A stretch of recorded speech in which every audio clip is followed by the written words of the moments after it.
Bien-aimés dans le Seigneur, je vous salue dans le précieux nom de notre Seigneur Jésus-Christ. Vous êtes la bienvenue sur cette chaîne, l'unique véritable Dieu, où je partage la parole vivante, la parole efficace, la parole créative, celle qui était depuis le commencement. Je souhaiterais aider chacun de nous à se rapprocher de Dieu afin de développer sa relation d'intimité avec Dieu. Et oui, bien-aimés frères et sœurs en Christ, lorsque vous connectez la chaîne, édifiez-vous via la parole. La parole sans semence en cœur, qu'elle porte. Oui, bien-aimés frères et sœurs en Christ, que cette parole touche vos vies, que cette parole touche, transforme vos vies, que cette parole touche, élimine vos cœurs, sauve les vies. Après vous être édifiés, bien-aimés frères et sœurs, je vous invite à partager. Oui, bien-aimés frères et sœurs en Christ, Jésus-Christ, quand il était sur terre, partage la parole. Il partait d'un point à l'autre. De nos jours, bien-aimés frères et sœurs en Christ, via les réseaux sociaux, nous n'avons pas besoin de nous déplacer, mais nous pouvons utiliser ce moyen pour partager la parole, pour toucher plusieurs aux esprits. Bien-aimés frères et sœurs en Christ, via votre canal, en partageant la parole de Dieu, vous allez toucher et transformer les vies. Via votre canal, en partageant la parole de Dieu, vous allez toucher et transformer les vies. Via votre canal, en partageant la parole de Dieu, vous allez toucher, illuminer les cœurs, sauver les vies. Voyez-vous, bien-aimés frères et sœurs en Christ, de la sorte, il n'y aurait pas seulement plus de joie pour un seul pécheur. Nous allons inonder le ciel de joie et encore de joie. Merci, Seigneur. Je vous invite bien évidemment à vous abonner. À vous abonner vous permettra, bien aimés frères et sœurs en Christ, de vous édifier via les enseignements que vous allez recevoir. Vous abonner vous permettra également de grandir spirituellement. Vous abonner vous permettra, bien aimés frères et sœurs en Christ, de garder une relation d'intimité. Il est écrit dans la parole de Dieu, si vous m'aimez, gardez mes commandements. Et les commandements de Dieu ne sont pas pénibles. Les commandements de Dieu ne sont pas infâmes. Dieu nous a aimés avant que nous soyons conçus. Il est écrit dans la parole de Dieu, Maître, quel est le plus grand commandement? Tu aimeras l'éternel, ton Dieu, de tout ton cœur, de toute ton âme, de toute ta pensée. C'est le premier, c'est le plus grand commandement. Et voici le second qui lui est semblable. Tu aimeras ton prochain comme toi-même. Et mon Dieu, et mon Dieu, et mon Dieu. Papa, je t'aime. Papa, je t'aime. Oh, papa, je t'aime. Tu es mon papa. Papa, je t'aime. Papa, je t'aime. Oh, papa, je t'aime. Bien, mes frères et sœurs en Christ dans le Seigneur, passons en prière. Tendre Père céleste, je bénis ton nom ce matin, je t'élève, ton nom, je te célèbre. Le Dieu qui dit la chose s'accomplit, le Dieu créateur du contenant, du contenu, béni soit-tu. Merci pour ce nouveau matin, pour ce nouveau jour. Merci pour la santé divine, la protection divine, la sécurité divine. Comptez parmi les vivants, Père, nous te sommes infiniment reconnaissants. Esprit Saint, viens sanctifier les lieux, dresse autour de moi un mur de feu, afin d'éloigner toute influence négative qui pourrait nuire à ma prière. Arrange, sécurise-la, conduis-la afin qu'elle parvienne agréablement aux oreilles de mon Dieu. Merci, Saint-Esprit. Père, je te dis merci pour ce moment précieux et précieux que tu me donnes de venir honorer à ce rendez-vous, partager ta parole. Qu'elle touche, change les vies, qu'elle transforme, sauve, illumine les cœurs du serviteur. L'honneur, la gloire et l'adoration te reviennent pour les siècles des siècles. Au nom puissant de Jésus-Christ, je t'ai prié. Amen. Bien, mes frères et sœurs en Christ dans le Seigneur, nous allons poursuivre ce matin par la lecture de Josaphat 20 à partir du verset 1. Après cela, les Moabites et les Ammonites, accompagnés des Moanites, marchèrent contre Josaphat pour lui faire la guerre. On vint annoncer à Josaphat, une foule nombreuse s'avance contre toi depuis l'autre côté de la mer, depuis la Syrie, et ils sont déjà à Hatsaton, Tamar, c'est-à-dire En-Gedi. Josaphat eut peur et décida de chercher l'Éternel. Il proclama un jeûne pour tout Juda. Les Judéens se rassemblèrent pour supplier l'Éternel. C'est même de toutes les villes de Juda que l'on vint pour chercher l'Éternel. Frères et sœurs en Christ dans le Seigneur, aujourd'hui nous allons partager notre enseignement intitulé Le jeûne, le point qui captive notre attention. C'est bien fait. Nous allons nous centrer sur le cas du roi Josaphat. Permettez-moi d'aborder un point très important. Permettez-moi d'aborder un point très important, celui de mourir en soi et de naître en Christ. La repentance et la conversion. Nous étions de leur nombre, loin du Père, loin de la source, loin de notre premier amour. Par la grâce de Dieu, nous sommes repentis et convertis. Qu'en est-il de votre prochain? Créature merveilleuse, admirable, unique, mais loin du Père. Oui, frères et sœurs en Christ, il est écrit dans la parole de Dieu. Mon peuple périt faute de connaissance. Conscient de ce fait, je vous prie de vous joindre à moi afin qu'ensemble nous partagions la parole. Une fois qu'ils recevront la parole, ils vont s'édifier et par la suite, ils reviendront à leur premier amour.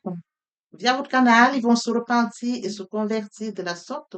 Nous allons inonder le ciel de joie et encore de joie. Je consacre la deuxième partie de mon enseignement à cela, où j'apporte plus de détails pour ce qui est de la repentance et la conversion, et je fais suite de la prière. La troisième partie fait suite à la deuxième. Les questions de la nouvelle vie. Les choses anciennes sont passées, et toutes choses sont devenues nouvelles. Oui, frères et sœurs en Christ dans le Seigneur. Nous allons donc revenir à notre enseignement de ce matin, le jeûne. Le point qui captive notre attention ce matin, c'est bien fait. Oui, frères et sœurs en Christ, pour ces bienfaits, il est question de revenir dans le contexte du jeûne. Le jeûne face à la menace, frères et sœurs en Christ, écrasante d'un peuple qui vient attaquer Josaphat. Une situation humainement impossible, mais Dieu va intervenir en sorte que le peuple se sentira bien. Oui, frères et sœurs en Christ, Josaphat reconnaît que la force militaire est insuffisante, raison pour laquelle il appelle son peuple au jeûne. Il appelle son peuple afin qu'ensemble, vieux, jeunes, enfants, qu'ils aillent crier à l'Éternel pour lui présenter la situation. Alors, frères et sœurs en Christ, il est question de comprendre que le roi était conscient de la situation. Le roi a réagi par rapport à la situation.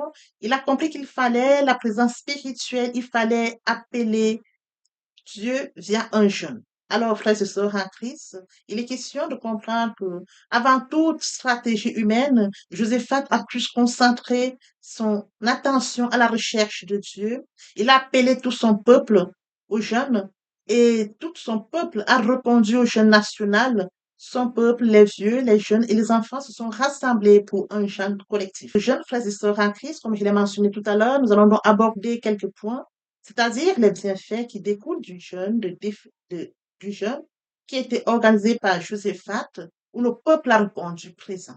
Oui, frères et sœurs en Christ, le jeûne de Josaphat produit ses bienfaits. Premièrement, le jeûne Premièrement, le jeûne recentre le peuple sur Dieu et non sur la peur. Oui, frères et sœurs en Christ, le peuple ne s'est pas concentré sur la peur, mais le peuple s'est concentré sur Dieu. Nos yeux sont tournés vers toi. Ils l'ont dit, comme mentionné dans 2 Chroniques 20:12, nos yeux sont tournés vers toi. Oui, frères et sœurs en Christ, là, il est écrit, 2 Chroniques 20:12, notre Dieu ne va pas les juger. En effet, nous sommes sans force devant cette foule nombreuse qui va nous attaquer et nous ne savons pas faire, mais nos yeux sont tournés vers toi. Ils ont tourné le regard vers l'alpha, l'oméga. Ils ont tourné le regard vers le Dieu trois fois saint. Oui, frères et sœurs en Christ, il est question de comprendre que le jeûne transforme. Le jeûne transforme la peur en prière. Le jeûne transforme l'angoisse en confiance. Alors oui, frères et sœurs, lorsque nous poursuivons dans la même lancée, nous comprenons que, comme deuxième point concernant le jeûne du roi Josaphat et son peuple, il en ressort que le jeûne unit le peuple dans une dépendance collective, c'est-à-dire que le peuple vient se réunir devant pour invoquer la puissance de Dieu face à cette situation. Alors, frères et sœurs en Christ, nous comprenons par là que les hommes, les femmes, les enfants se sont présentés. Toute la nation s'humilie ensemble. Alors, le jeûne crée une unité spirituelle face à l'épreuve. Comme mentionné dans 2 Chroniques 7:14. Si mon peuple, celui qui porte mon nom, s'humilie, prie et me cherche, et s'il renonce à ses mauvaises voies, je l'écouterai du haut du ciel, et je lui pardonnerai ses péchés, et je guérirai son pays. Alors Dieu intervient, comme le peuple de Josaphat se réunit ensemble pour invoquer la main puissante de Dieu. Comme deuxième point, comme je l'ai mentionné, le jeûne unit le peuple dans une dépendance collective. Poursuivons notre enseignement de ce jour intitulé Le jeûne, le point qui captive notre attention ce matin. Les bienfaits du jeûne, plus particulièrement celui organisé par le roi Joseph. Les sœurs en Christ, comme troisième point important, il est question de comprendre que le jeûne ouvre la voie à la direction prophétique. C'est de comprendre que pendant l'assemblée des jeunes, Dieu parle à Josaphat. Dieu parle au travers de quelqu'un qui leur dit, ce n'est pas vous qui combattrez, c'est Dieu qui combattra. La bataille n'est pas pour eux, c'est Dieu qui va combattre dans le spirituel pour eux. Josaphat a ouvert la voie prophétique.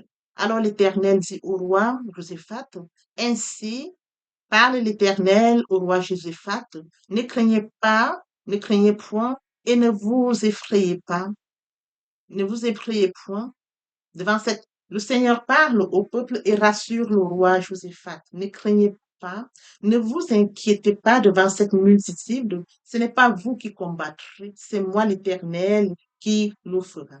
Alors, il est question de comprendre que ce jeûne crée un climat où Dieu parle clairement et la volonté divine est révélée.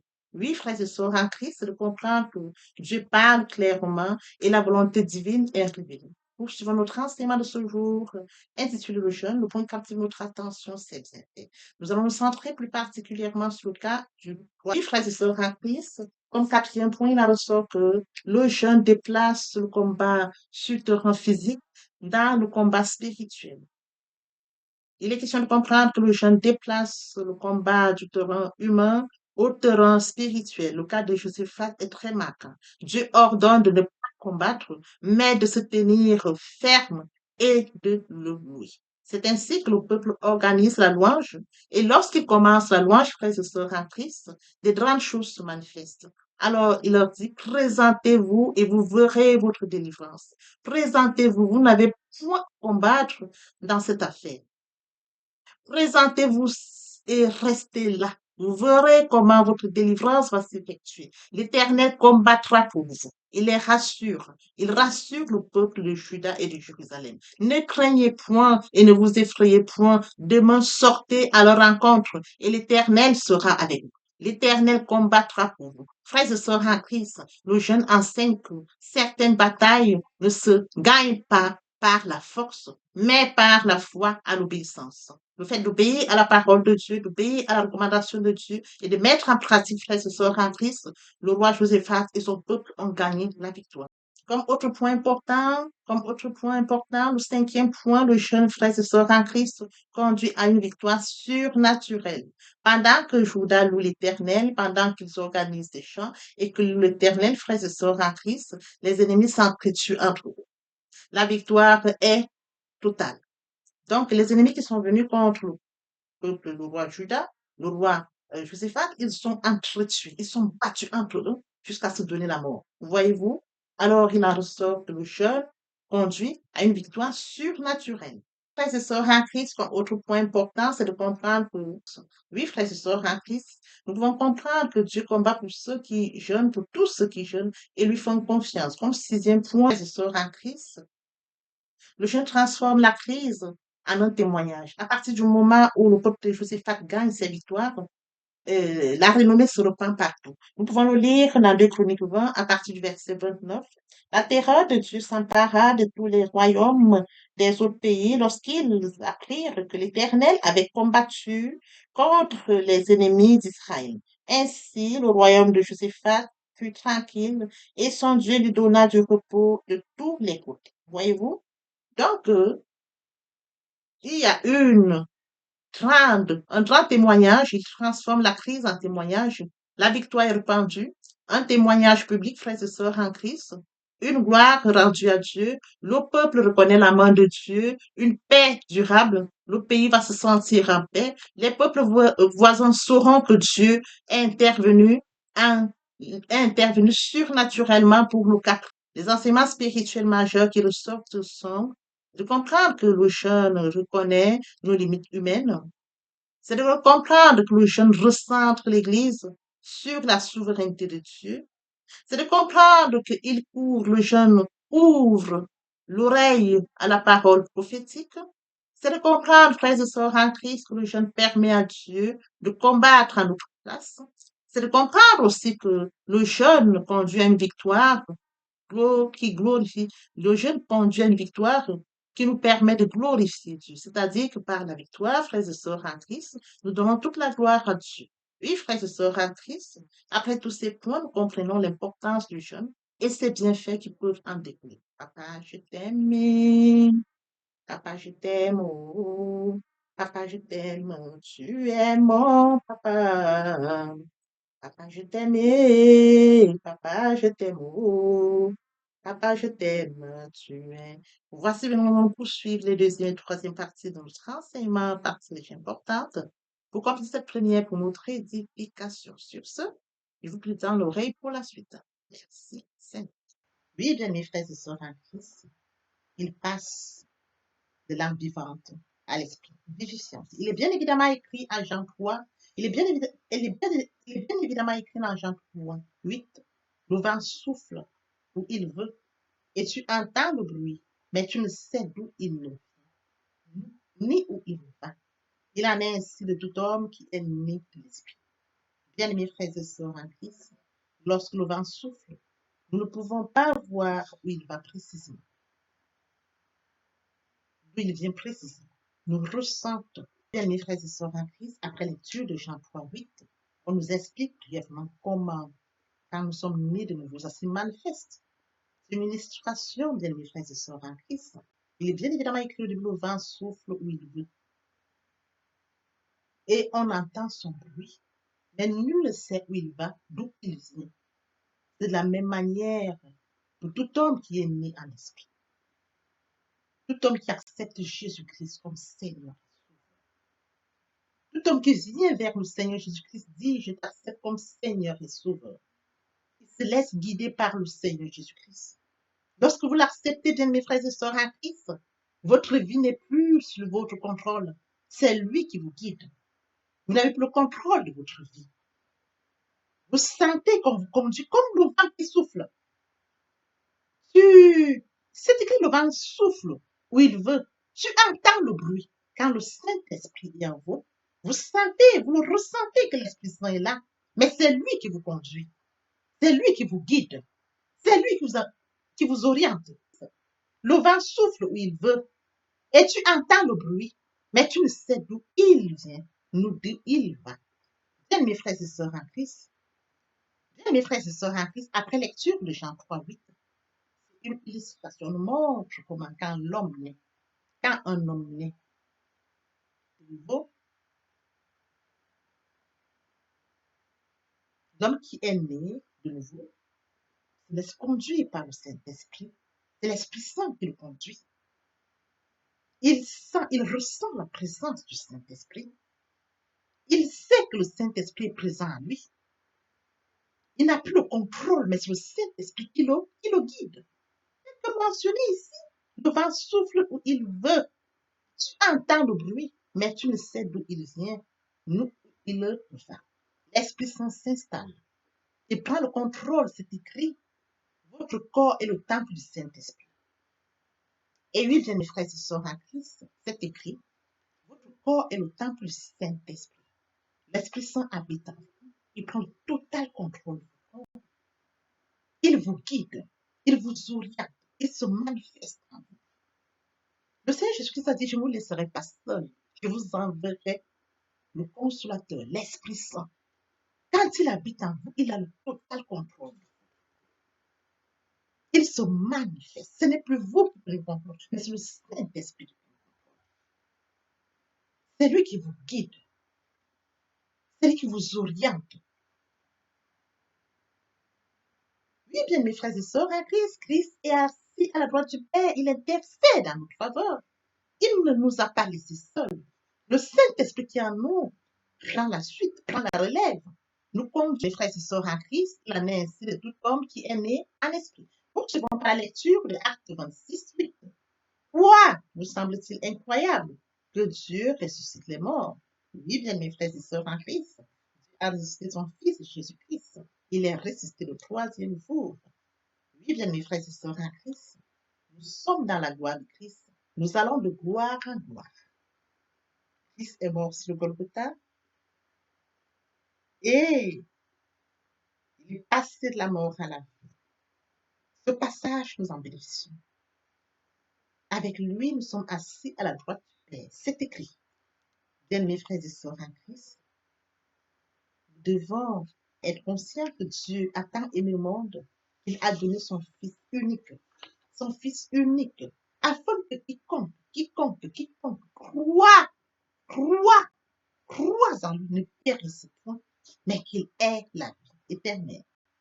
Oui, bien, mes frères et sœurs, lorsque nous acceptons Jésus comme Seigneur et Sauveur, lorsque nous passons par la repentance et la conversion, nous passons à notre vie. Nous changeons le centre de gravité de notre vie. Nous tournons vers notre vie, vers le Seigneur Jésus-Christ. Nous laissons le contrôle de notre vie entre les mains du Seigneur Jésus-Christ. L'Esprit Saint prend le contrôle et se manifeste, tel que mentionné dans Jean 3:8. Le vent souffle où il veut, et tu entends le bruit, mais tu ne sais d'où il vient, ni d'où il va. Il en est ainsi de tout homme qui est né de l'Esprit. Ainsi de tout homme qui est né de l'Esprit. L'herbe sèche, la fleur tombe, mais la parole de Dieu demeure éternelle. Papa, je t'aime. Papa, je t'aime. Oh. Papa, je t'aime. Tu es mon papa. Papa, je t'aime. Papa, je t'aime. Oh. Papa, je t'aime. Tu es mon bien-aimé et mon Dieu. Et mon Dieu. Et mon Dieu. Oui, bien, mes frères et sœurs en Christ, le moment est venu pour nous de poursuivre avec les deuxième et troisième parties de notre enseignement. Partie qui vient de compléter cette première pour notre édification. Se repentir, c'est regretter, c'est sans vouloir, c'est pleurer. La repentance est un changement d'attitude, se détourner de son mal pour se tourner vers Dieu.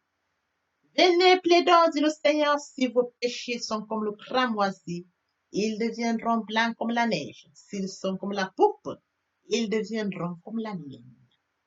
Se convertir, c'est le fait de déplacer le centre de gravité de ma vie ancienne vers mon Dieu. Se convertir, c'est de croire en Jésus-Christ. En un mot, nous pouvons dire que la conversion accompagne la repentance. Lorsque les cœurs se convertissent, le voile est ôté. Or, le Seigneur, c'est l'Esprit. Là où est l'Esprit du Seigneur, là est la liberté. Toutes les personnes qui ne se sont pas encore engagées à suivre le Seigneur, pour ceux qui se sont engagés, et qui auraient, pour ceux qui se sont engagés, et qui auraient abandonné quelque raison que ce soit, le moment est venu pour nous, bien mes frères et sœurs en Christ, de passer en prière via cette chanson. Miséricorde insondable, Dieu peut-il tout pardonner? Absoudra sidra coupable et mes péchés oubliés. Jésus, je viens à toi, tel que je suis, je viens à toi. Jésus, je viens à toi, tel que je suis, papa. Ah, répétez après moi la prière, Seigneur Jésus. Je m'engage à te suivre tes souffles. Je sais que tu es mort sur la croix de Golgotha. Le troisième jour, tu es ressuscité afin que je sois justifié. Merci, Père, pour l'œuvre de la croix.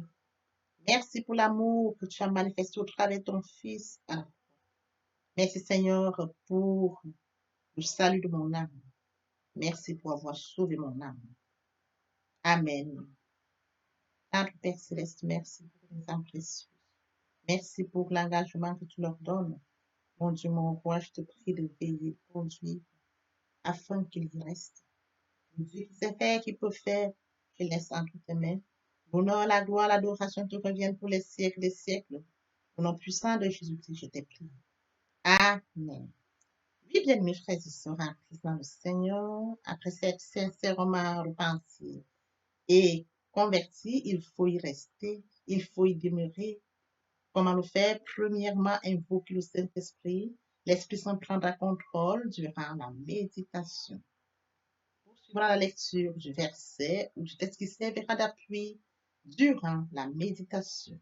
Matthieu 4:4, l'homme ne vivra pas seulement de pain, mais de toute parole qui sort de la bouche de l'Éternel. Méditer la parole, c'est l'approfondir, c'est la mûrir, c'est aller en réflexion profonde. Ce livre de la loi ne s'éloigne point de toi, médite-le jour et nuit. Que ce livre de la loi ne s'éloigne point de toi, médite-le jour et nuit. C'est alors que tu auras du succès dans tes entreprises. C'est alors que tu réussiras. Suivra la réception, bien-aimés, lorsque nous donnons. Oui, bien, mes frères et sœurs, suivra la réception, on ne donne que ce qu'on reçoit. Lorsqu'on plante une graine, on s'attend à la récolte. En louange la parole, en adoration la parole, en jeûne et prière la parole, déclarer la parole au moment opportun. Nous observons tout ça. Et oui, bien, mes frères et sœurs en Christ, après avoir médité la parole, nous devons recevoir la parole. Recevoir la parole via la foi. La foi est une ferme assurance des choses qu'on espère, une démonstration de celles qu'on ne voit pas. La foi vient de ce qu'on entend. Ce qu'on entend vient de la parole de Dieu, de par conséquent. La foi vient de la parole de Dieu. Recevoir la parole via l'obéissance. L'obéissance veut mieux que le sacrifice. Et l'observation de sa parole veut mieux que la rébellion. Après cela, bien aimé, il faut mettre en pratique la parole. On donne tout ce qu'on reçoit. Et oui, bien mes frères et sœurs en Christ, lorsqu'on plante une graine, on s'attend à la récolter. Et oui, bien mes frères et sœurs en Christ, lorsque nous plantons, nous attendons une récolte. En louange la parole, l'adoration la parole. Et oui, bien mes frères et sœurs en Christ, en louange la parole, à l'adoration la parole, en jeûne et prière la parole, déclarer la parole au moment opportun. Nous observons toutes ces étapes, nous verrons que nous allons grandir spirituellement, tout en gardant une relation d'intimité avec Dieu. Que l'Éternel Dieu vous bénisse ainsi vos familles respectives. À très bientôt.